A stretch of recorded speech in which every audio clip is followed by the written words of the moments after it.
एक जीरी कहानी। एक सासू बहुआ ही सासू बहू ने रोटी नहीं गालती। बहू रोज नदी पर जावती, घर में सू आटो ले जावती, नदी रो पानी लेवती, आटो उसणती, पंसारी री दुकान में सू 1 पैसा रो गुड़ लेवती, 1 पैसा रो घी लावती और शमशान मायला चिता ऊपर रोटी सेकती। हाथासू रोटी चूर कर घी गुड़ गालकर चूरमो करती। नजदीक रा मंदिर में विनायक जी की पूजा करके चूरमा रो भोग लगावती और आप खाए लेवती।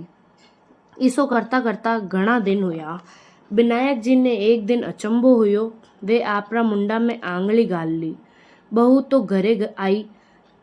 पछे गांव रा लोग दर्शन ने गया तो विनायक जी रा मुंडा में आंगली देखी।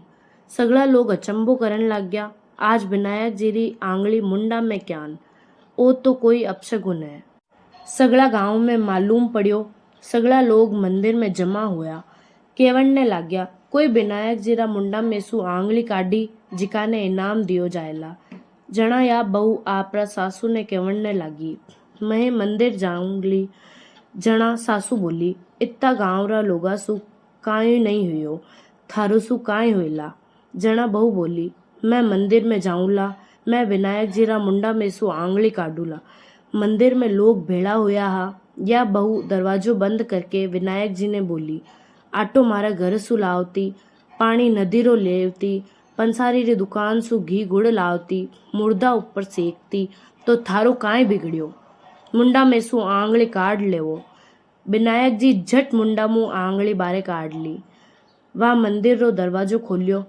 लोग पूछने लाग्या, काय करियो तू, कण करियो कि कामण करियो।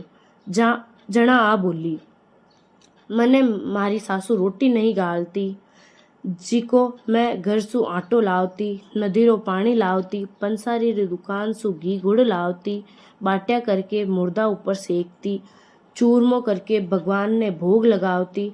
मैं ही चूरमो खावती, जिनसू भगवान ने अचंभो हुयो और वे मुंडा में आंगली गाल ली। खोटी री खरी, अधूरी री पूरी। विनायक जी बहू से प्रसन्न हुआ, ज्ञान सगळं हुई जो। जय श्री कृष्ण।